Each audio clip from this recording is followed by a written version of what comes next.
He was a morbidly obese surgeon destined for an operating table and an early death. Now he's a rebel MD who is fabulously fit and fighting to make America healthy again.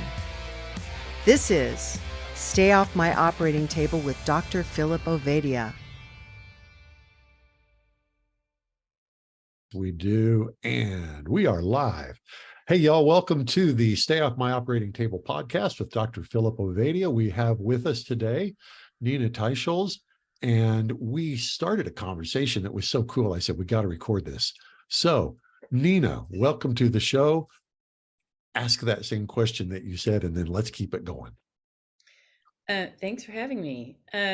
Well, I was telling you before we started recording that the American Heart Association came out with a new paper today that ranked popular diets, and it very much resembles the Consumer Reports Best Diet issue that comes out every January, which puts keto, low carb dead last due to the saturated fat content primarily that is potentially in those diets.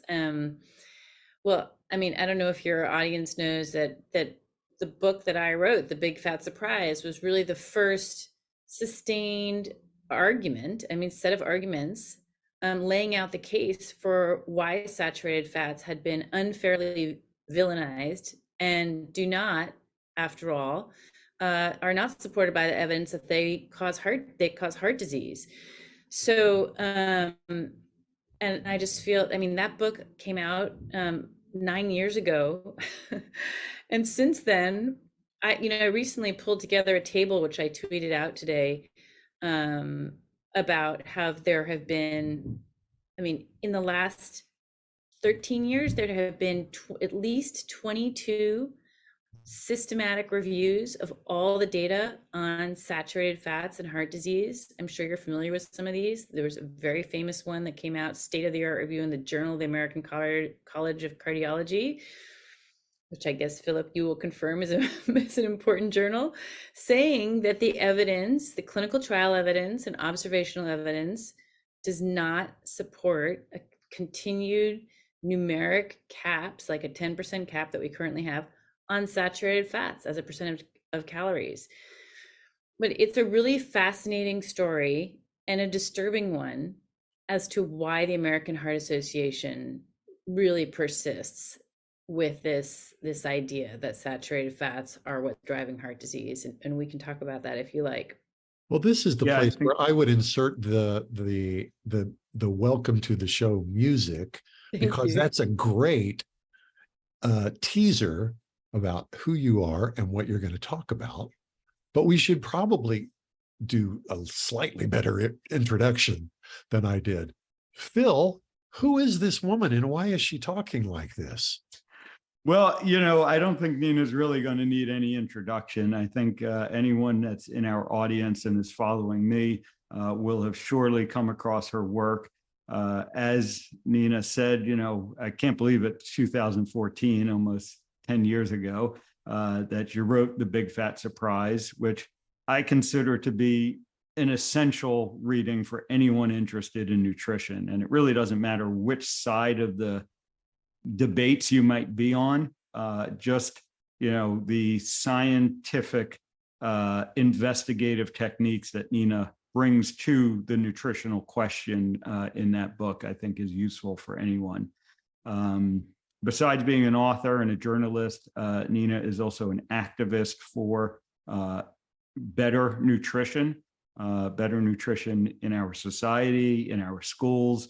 The Nutrition Coalition, which is her nonprofit organization, has done some fabulous work on that front. So really excited to have her on and really excited to jump right into the conversation around the American Heart Association, since it is really breaking news that they published this thing today. And it's interesting that, what they published was basically evaluating how well diets align with their recommendations. It really has nothing to do with what are the outcomes of those diets and therefore the recommendations.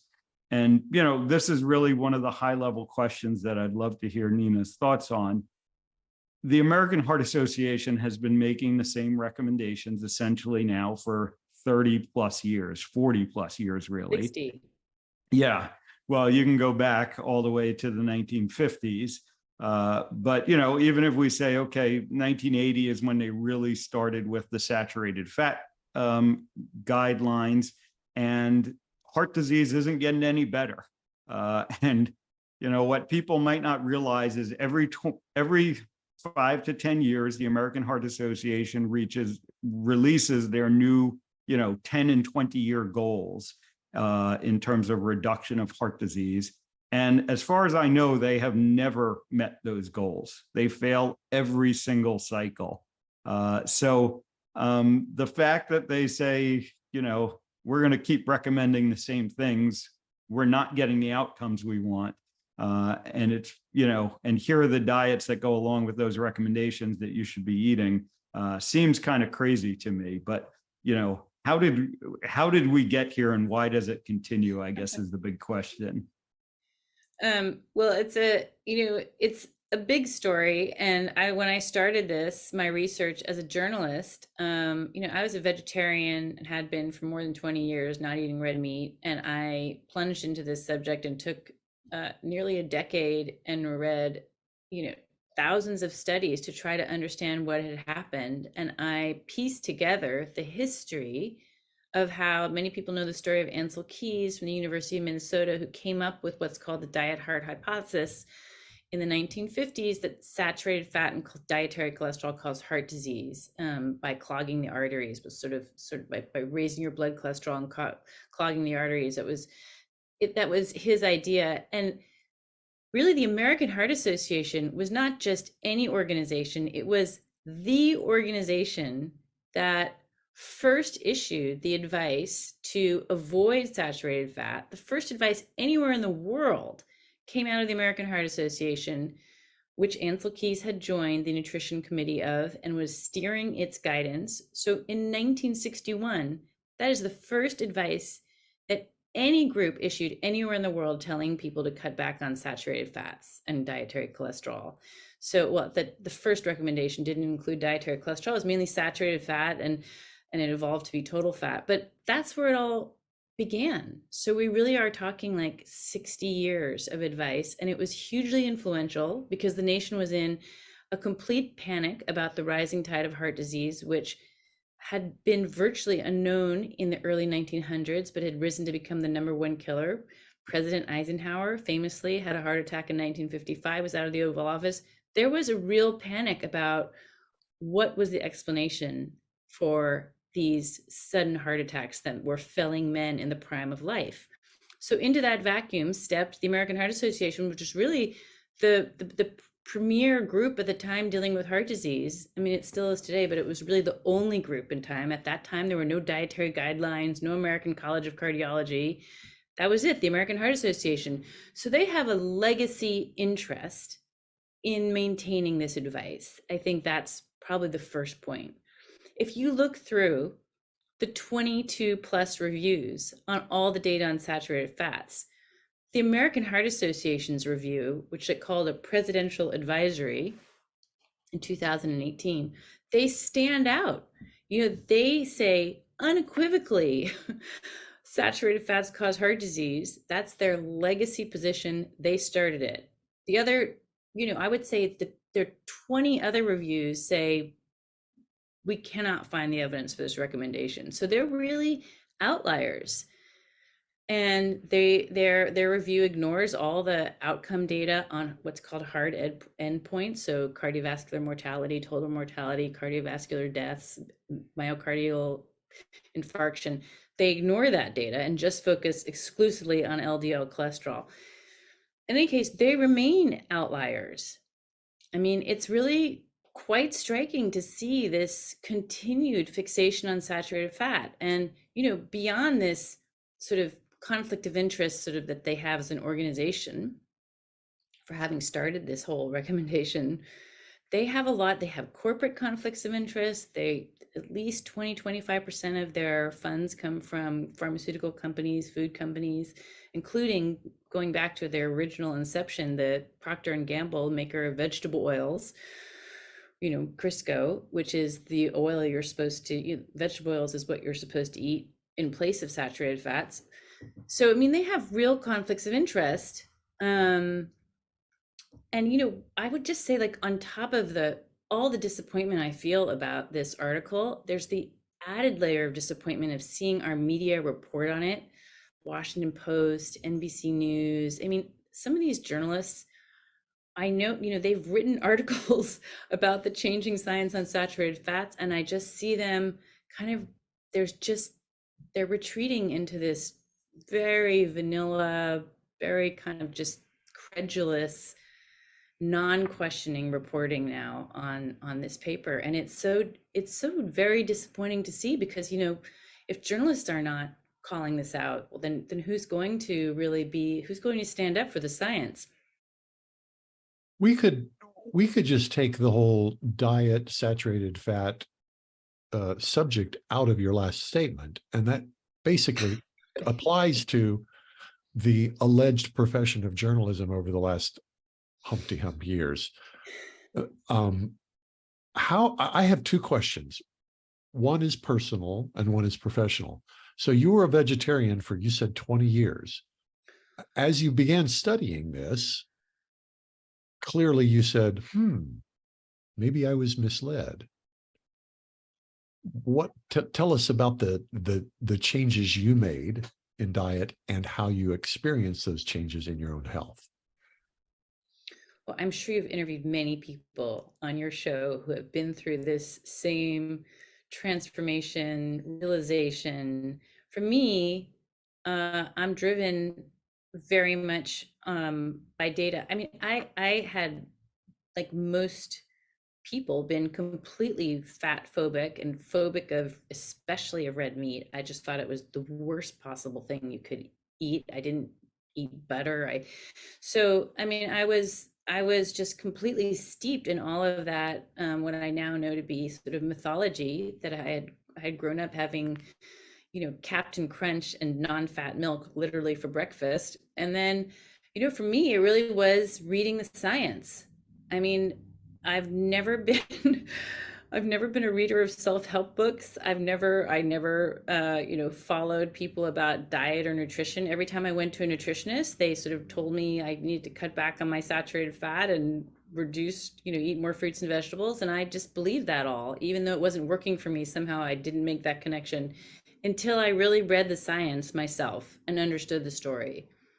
And even then, it was extremely hard for me to order meat, buy a piece of meat. Actually, there's another story here, which is that I had this little restaurant review column in a giveaway free paper when I first moved to New York City.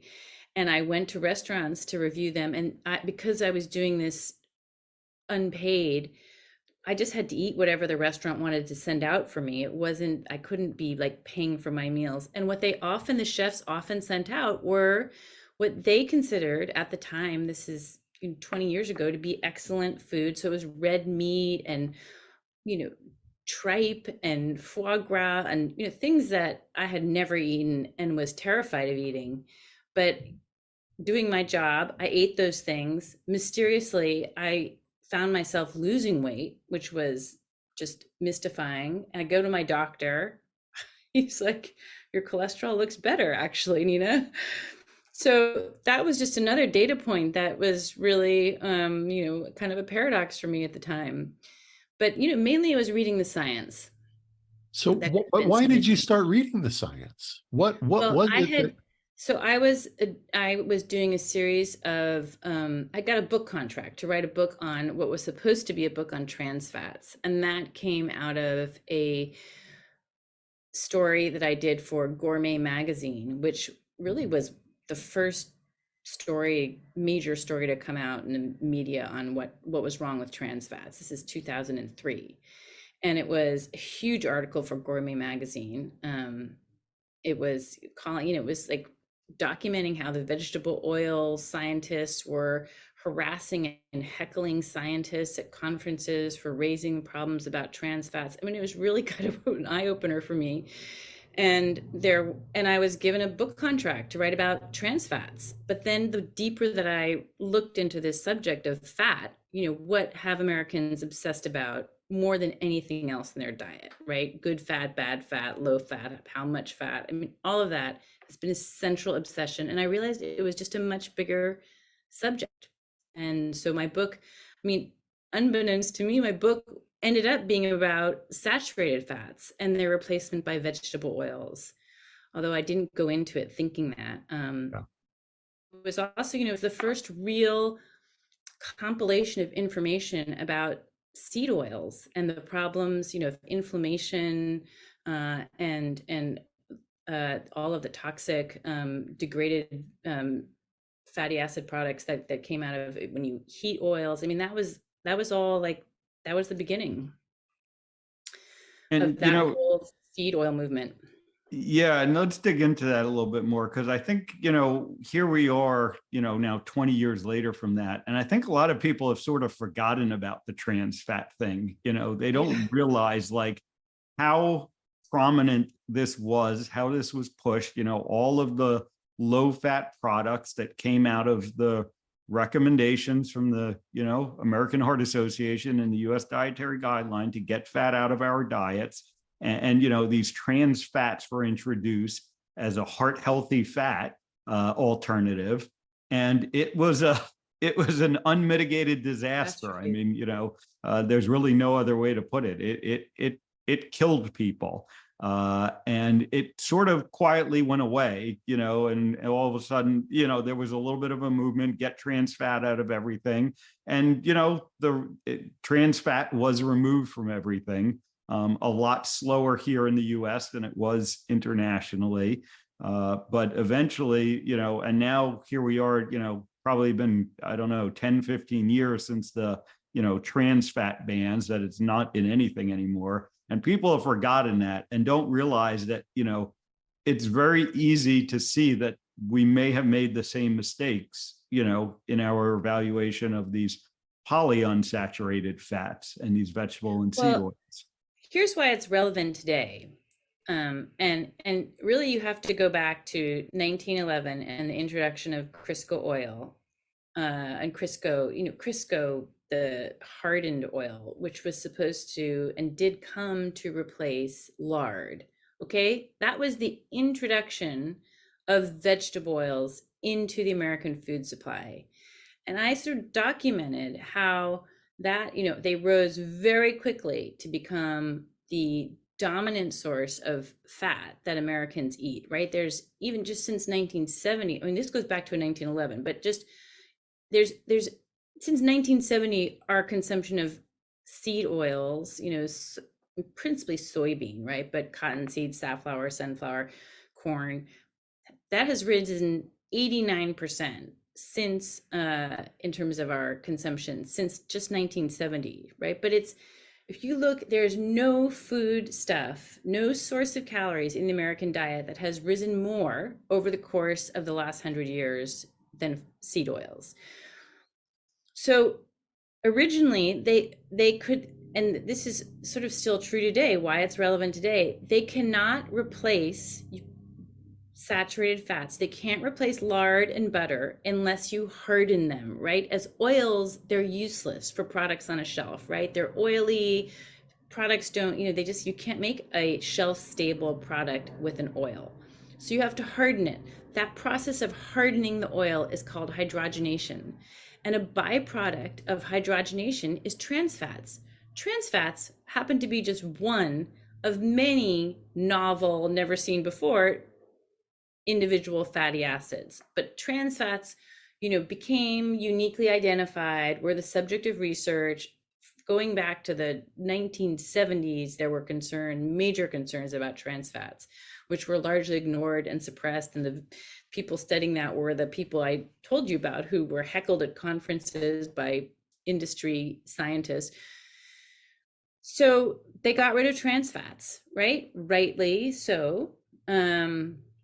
And there was a whole campaign against trans fats. But what are we left with now? We have oils that cannot be hardened through partial hydrogenation anymore. So in many instances, and particularly in fried food in restaurants, they've just gone back to using the regular old oils, right? The regular oils.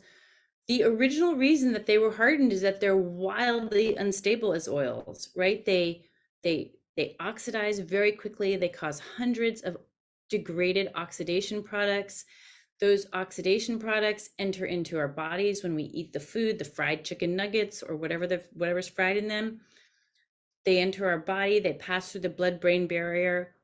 One of the toxic byproducts that is created is something called aldehydes, which are known to cause cancer and heart disease.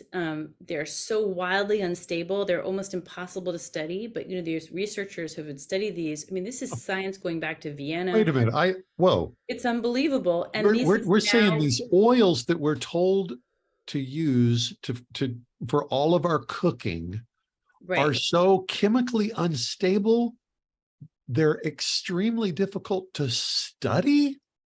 Yeah, because they're changing so rapidly. They're degrading so rapidly. So, I mean, if you go to a place like McDonald's, I keep thinking I can't be surprised anymore. And oh my God. Okay, sorry. Read this, but this section of my book is still like so raw. It's called Toxic Heated Oils. And when in restaurants, I mean, until McDonald's figured out how to put silicone beads into the oils to absorb the oxidation products, or nitrogen blankets on top of the oils to prevent them from aerolizing, entering the uniforms of the workers. So the workers' uniforms were spontaneously combusting in the trucks on the way to the dry cleaners because they were so full of these unstable products. They figured out a way to control. This sounds like the script for the plot of a sitcom or a sci-fi. This is insane. Okay. It is some scary reading. I mean, I'm not here to like sell my book, but I'll tell you, this is really scary reading, and this problem has not been solved. I mean, that's why it's, when you go out to eat at a restaurant, the reason not to eat fried foods is, maybe you don't want to overeat, have excessive fats, but the reason not to eat fried foods is because they're almost 100% fried in these toxic inflammatory oils. And that's the danger. And also the rise in vegetable oils perfectly parallels the rise in heart disease in America, right? I'm not saying that is the only cause. I don't think we fully know the cause of heart disease, but I mean, it's definitely not saturated fats, which have been declining. Animal fats have declined during the whole time that heart disease has been rising. So just going back to that particular point. But, vegetable oils are really to be, feared, especially when they're heated, but even when they're just on your, on your kitchen counter, and they're the light, the heat, the time they're there, they will oxidize and become rancid over time. Yeah, well, I've experienced that. They're really scary. Yeah, no, it is really scary, and there are plenty of videos you can pull up, on how these things are made, and just the insane chemical processes that they need to go through to make them palatable. And again, this all started with Crisco, which was, a company trying to find a way to use their industrial byproducts, essentially, and make them edible. Because what happened was fat was used for lubricants in industrial machinery, right? So the late 1800s, the Industrial Revolution happens.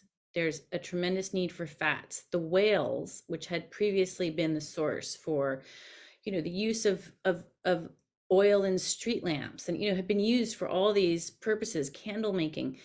We hunted the whales practically to extinction. Then somebody figures out in America how to use the byproduct of cottonseed oil, and you can press oil out of those seeds. That became this byproduct. They didn't know what to do with it. They used it to lubricate machinery for the Industrial Revolution. That machine lubricant then became a foodstuff for us.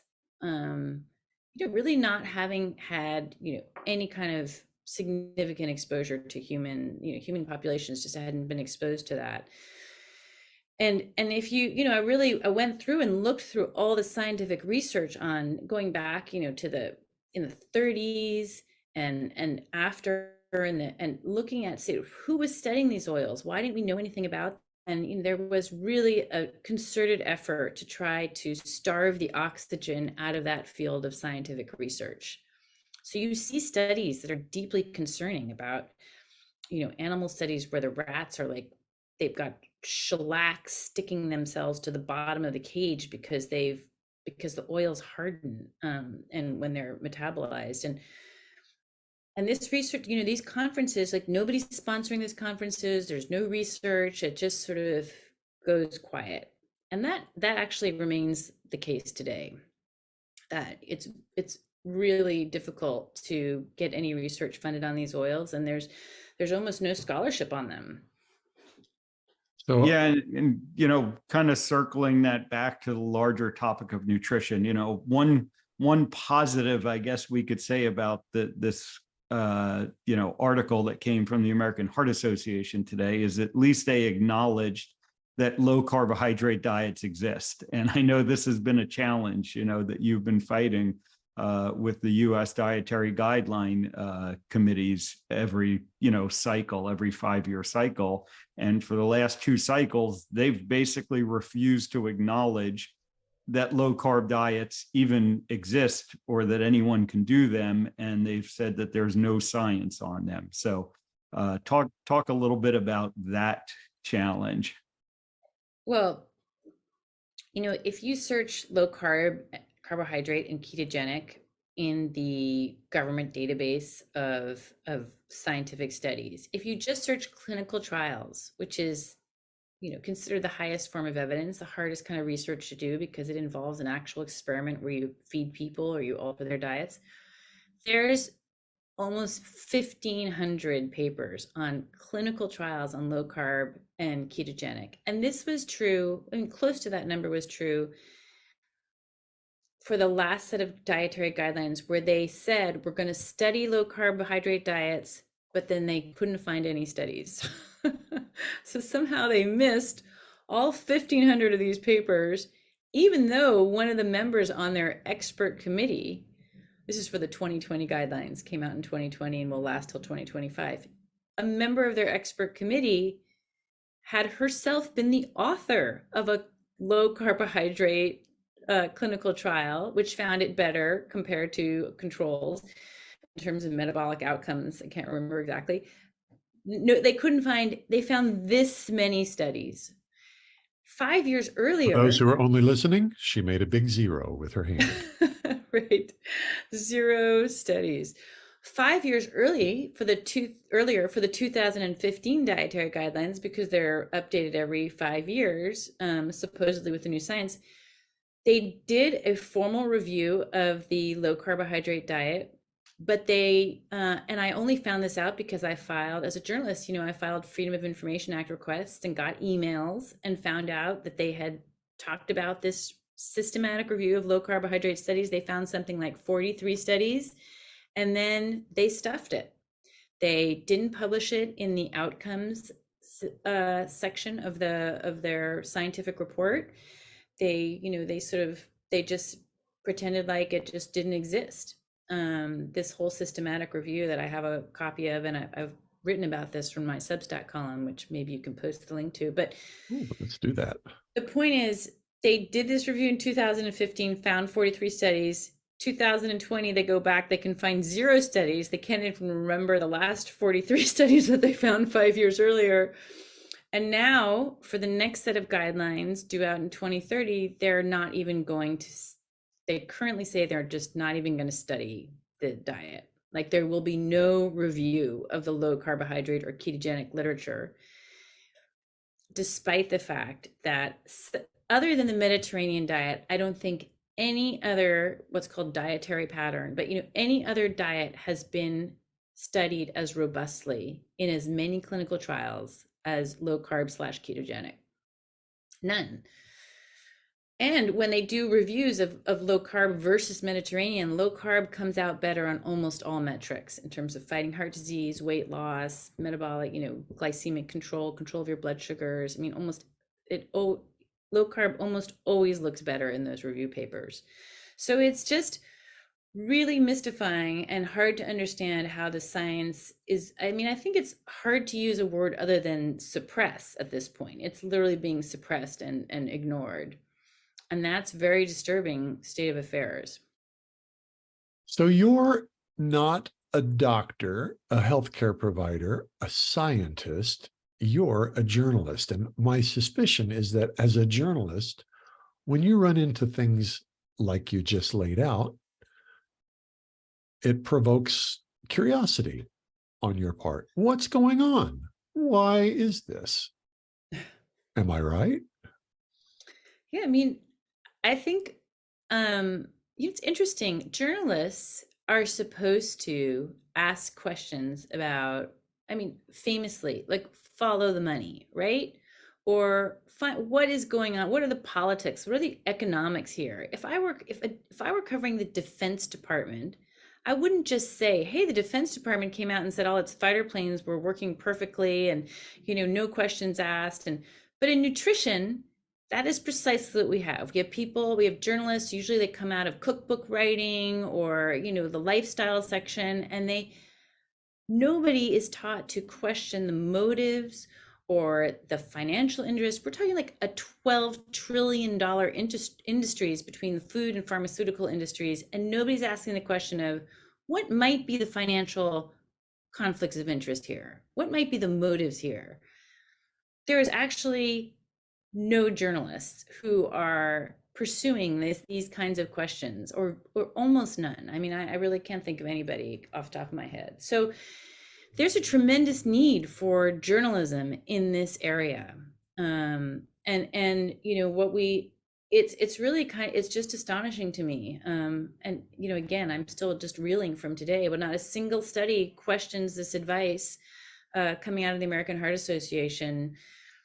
Not one journalist is saying like, what, well, who funds the American Heart Association? Or what about the lead author on the study, Christopher Gardner, who's a avowed vegan who is against saturated fats because any liberation of saturated fats allows for eating more meat. 2 of his major studies have been funded by Beyond Meat, meat, or is that the name of it? The meat replacement company. He's highly biased. And I don't see anybody else on that panel of authors who's balancing out his bias, right? What I see is another name, Linda Van Horn, who's spent her entire 50-year career trying to prove that saturated fats are bad for health. So, I mean, we ought to have a depth of expertise in the journalists covering these topics. And sadly, I just don't see that out there. It signals to a huge need for better information for average, just for curious, interested individuals who want to get some straight talk about, what can I trust? What studies can I trust? What is the disconnect here? What does it cost you personally and or professionally to have pursued this particular line of questioning and to have published your findings? That's hard to say. I have to say that, I'm committed to trying to understand the truth here, and it never tires me because it's a broad and hugely interesting field. But it has come at a personal cost. I mean, I have suffered a lot of personal attacks and efforts to defame me. There's been pieces written about how I'm allegedly funded by the meat industry or that I'm a lobbyist, none of which is true. I have 0 conflicts of interest and make a point of not taking money from any industry. And the same is true for the Nutrition Coalition. But, I know that in a big pharma boardroom, or maybe Kellogg's or General Mills, there's a group of people who are working to try to, attack me. I mean, I see it. I'll see attacks on Twitter, attacks, and then all of a sudden there's like 50 people I've never seen before who are attacking something that I've written, and that's just recognizable as a industry attack. And but you can only like really, I mean, I think there's just no other option than to try to speak the truth. I mean, I don't know. I don't see any other choice.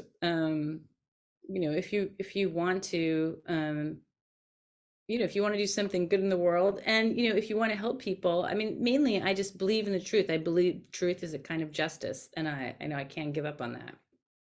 Yeah, I mean, and I think truth ultimately has to be our North Star and our guiding light. And, it in a lot of ways, it's the same, truth that has led me, down my pathway, and seeing, the outcomes that patients were getting, and ultimately that's the truth for me. Right. If we have supposedly figured out the cause of heart disease, then why isn't heart disease going away?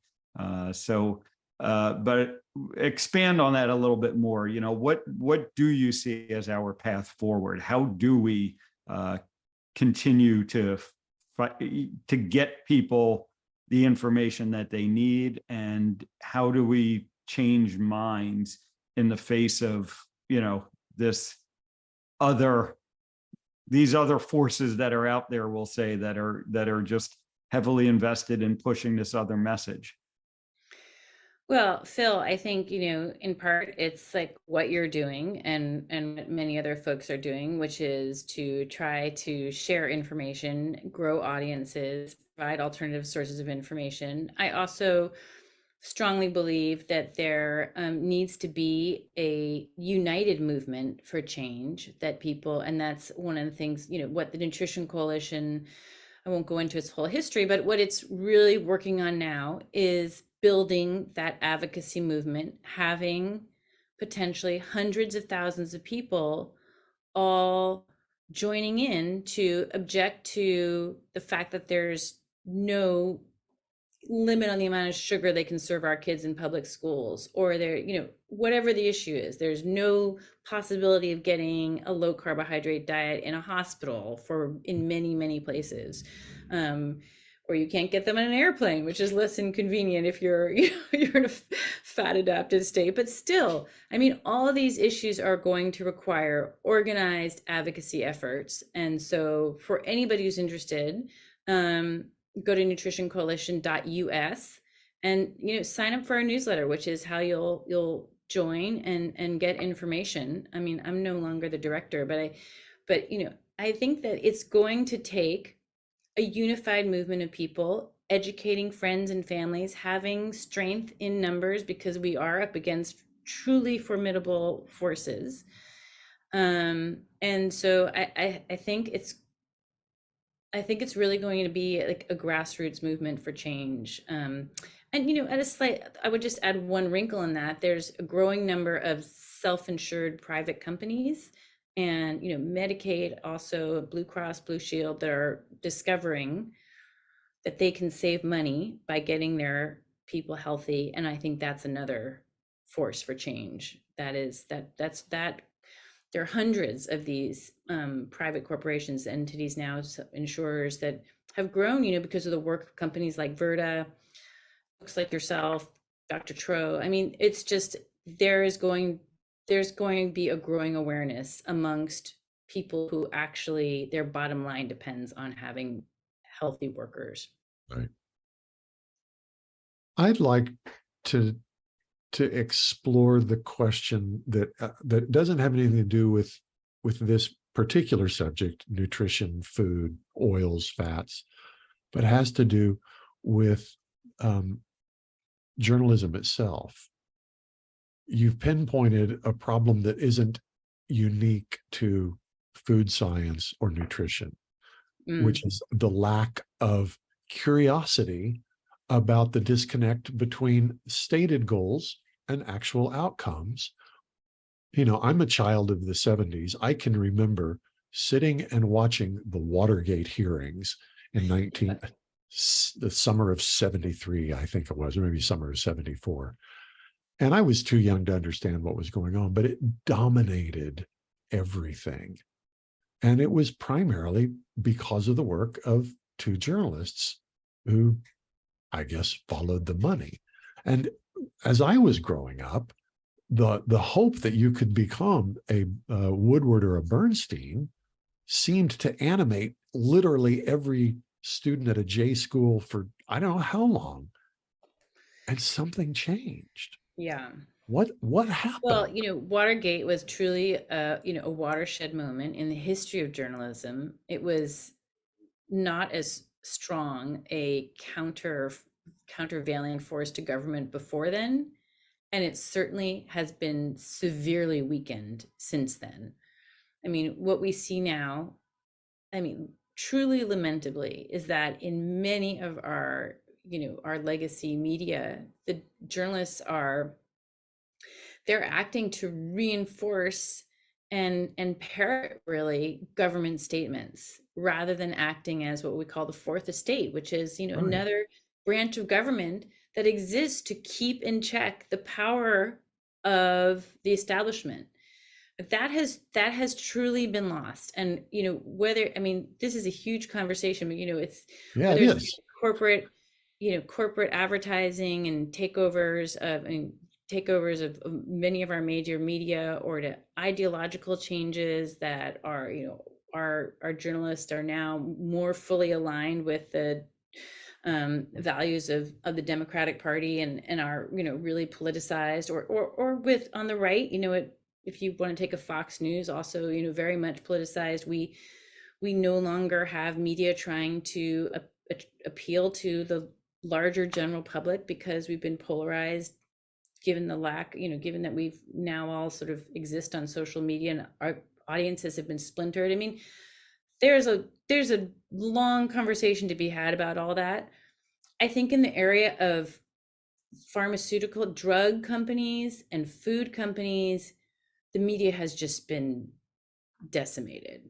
I see, even 10 years ago, when I look at the media that came out, Gary Taubes, a regular contributor to the Sunday New York Times section. I was an op-ed writer who got my pieces placed in the New York Times.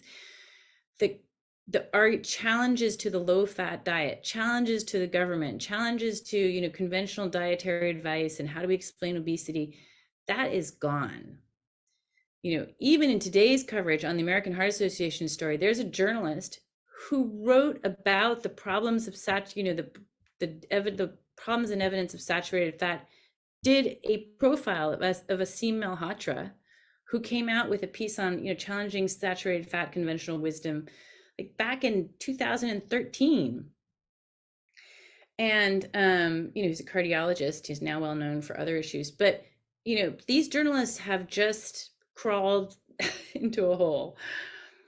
So I see the journalism on these topics becoming much more timid. I mean, look at the rollout of Wegovy, Ozempic, all these obesity drugs, and you do not see the media really challenging the tremendous problems with putting people on a medication that ultimately should be lifelong, but starts to fail within 1 to 2 years and then leads to greater fat regain. I mean, there should be an outcry about that, but I just don't see it. I don't know if you do. Yeah, no, I mean, and again, we don't have to go that far back to see, some of the major issues that have come out of the pharmaceutical industry. And, you look at the opioid crisis and you look at, what happened with the Sackler, family and that whole story really, it got some attention, but it really didn't get the attention that it should have on the broader pharmaceutical industry. It was painted as this was just one bad actor, but we really, have lost the ability to question the pharmaceutical industry. And that occurs in journalism, and quite frankly, it occurs in medicine. In the clinical practice. If you want to question something like should we be prescribing all these statin medications? You can't do it. It's completely squashed any science that might go against that.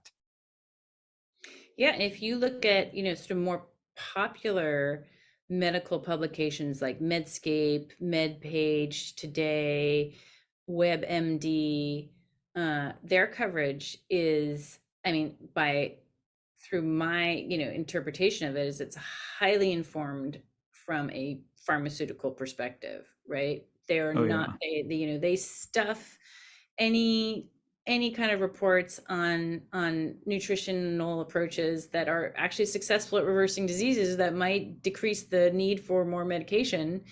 And they're really consistently pushing a plant-based diet, which is, is might be good for some people, but is just backed by almost zero evidence. So it's really not an evidence-based approach to reversing disease, despite what people hear over and over and over again. So I see that in the medical press as well. And yeah, there's I truly feel sorry for the average consumer, because where do you go for information that you feel like you can reliably trust? And if it were me starting out on this journey, I would think, I'm not going to YouTube videos and I'm not going, what can I actually trust out there? And it's, I think it's difficult to get one's bearings if you're starting off this health journey. When my book came out, I will say, it was like a best book of the year, and it was acclaimed by The Economist. It was reviewed by the BMJ and the American Journal of Clinical Nutrition and the Lancet and all these. But I think that, that wouldn't happen today. I think that there's just been a pretty dramatic shift, and it's not just industry interests. It's, again, this plant-based diet that has truly caught the imagination of our leading elites, who believe this is the way to save the planet. And so there's, a whole kind of almost moral imperative from, some of these, from the most immoral people on the planet. Yeah, they just feel like we have to eat this way or we'll lose the planet. And they don't understand the nutritional arguments. They don't know the environmental arguments have been hastily put together and never really debated. But I know that, for example, Richard Horton, editor-in-chief of The Lancet, he's completely signed on to that. He feels like that's his pledge to doing good on the planet, even he doesn't understand or hasn't looked into any of these more nuanced issues. So it's just this added layer of bias now that's built into all of our nutrition coverage. I was a securities trader back in the 2008 when everything blew up, and I worked for myself. Nobody was paying my bills. I had to eat what I killed, and to mix a metaphor there. And it was obvious to me. Were you a hunter? I was hunting profits. Yeah, I was hunting good trades. And I remember very clearly watching the federal government. In fact, I actually got on a plane 15 years ago, just about this week, flew to Manhattan and joined with a bunch of other fellow independent traders to gather in front of the offices of J.P. Morgan and protest the bailout of Bear Stearns by the federal government, because it looked to me like they were just kind of picking winners and losers based on whoever, I don't know, lying to somebody's pocket. And it was clear as the whole thing unfolded that there was no interest in the little guy. There was no interest in taking care of what we would call Main Street. It was all about bailing out the big bettors who just bet wrong on Wall Street. And from that point forward, I see the same thing. I've seen the same thing happen in industry after industry after industry. I don't understand why, but I recognize the signs. And what you're describing to me is just simply the exact same thing. We've got a handful of big players and a handful of incredibly profitable industries that are saying, whatever. I don't know. You can't talk about this, and anybody who does Yeah. is going to be blacklisted. So, There's a line from the book on the Sackler family and the opioid epidemic. The book was called Empire of Pain, a really terrific book. But there's a quote that author uses. I think it's from the 1960s, where from a lawmaker in Capitol Hill who said, "I have never seen an industry as sophisticated in their tactics as the pharmaceutical industry. Oil and gas don't even come close." wow. And this is in the 60s. So just imagine how much more sophisticated they are now. And we're just like, we're really lambs to this slaughter because Yep. we're not organized. We don't have sustained files maintained over decades to understand the propaganda battles that are going on out there. I think Americans especially are very unsophisticated because we have so long believed that we live in a free and fair and open democracy, and we simply don't believe that we could become victims of the kind of propaganda techniques that I think have been sharpened and weaponized against us. And we're slow to wake up. I certainly have been slow to wake up myself. It's just hard to believe. And you don't want to live in a world like that. You don't want to be that cynical person or feel like that there could be such ill will or say evil in the world. It's not a pleasant place or a pleasant way to exist.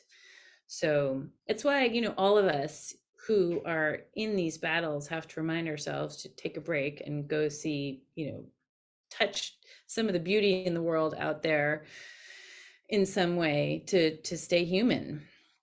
Walk barefoot in Yeah. the grass in the sunshine. Yeah. Yeah, and hug somebody and your loved ones and Tell have someone a you nice love meal them. together. And I mean, Yeah, it's just very really well important. said. And I think ultimately, again, it's the power of the individual that's going to change the direction here. And I think that's ultimately informing yourself, looking at the results you're getting when it comes to your health from this advice that you're following. These are the things that are going to lead us down a different pathway as individuals. And ultimately, when enough individuals choose to just start walking the other way, that's what leads to change. Right. And hopefully we'll still have a choice. Right. Yes. I mean, Eric Adams in New York City just unveiled a plan to try to limit our, working with Amex card to limit our consumption of red meat and dairy, so that's kind of the next step to try to actually have control over our food purchases, which is deeply scary to me. But yeah, people have to fight. Like, it's important that people organize and fight. We can't just ignore that. And I think those threats are real. Oh Well, yeah, and it's interesting. You see, again, when they can't convince people, that this is good for them, then they just force it on people. Right. And you're exactly right. If we don't stand up to that, all of a sudden we might not have a choice. Yeah. well, So, sounds like a good time to put a pin in it. I would and on love that high to note, I would just love to, I've got 800,000 questions, but well, there's no Jack, you and I can get on the phone and have a chat later on. It'd be Let's do it. Let's do it. Well, I know you're up against a hard stop, so I want to make sure. I've got most of your contact information, but I don't have your Substack. So give us your Okay, Substack. you can go to Substack and look up Unsettled Science, which is my newsletter. Very But good. I can send you some links to, for your show notes. All right. Well, we'll do that. All right. Well, I just want to thank you, Phil, for bringing on I think one of the most potentially influential guests we've ever had. We've had folks like Dr. Chris Palmer and Dr. Seifritz, the cancer researcher, Dave Feldman. But this is something that affects us not just from a nutritional standpoint, but from a societal and a cultural standpoint. Thank you, Nina. I'm just Thank you thrilled that both. you took the time to be with us. I appreciate it. All right. Well, wow. For our regular listeners, you can find all the contact information in the show notes. If you're new to the show, and I'm sure many of you are, all the contact information for our guests and for Dr. Ovadia are contained in the show notes. I don't have any more to say. That's a mic drop. Phil? I think that's a wrap. Thank you for all you're doing, Nina. Thank you both. It's a pleasure to talk Appreciate it. to you. We'll talk soon. Bye-bye. Bye-bye. America is fat and sick and tired. 88% of Americans are metabolically unhealthy and at risk of a sudden heart attack. Are you one of them? Go to ifixhearts.co and take Dr. Ovadia's metabolic health quiz. Learn specific steps you can take to reclaim your health, reduce your risk of heart attack, and stay off Dr. Ovadia's operating table.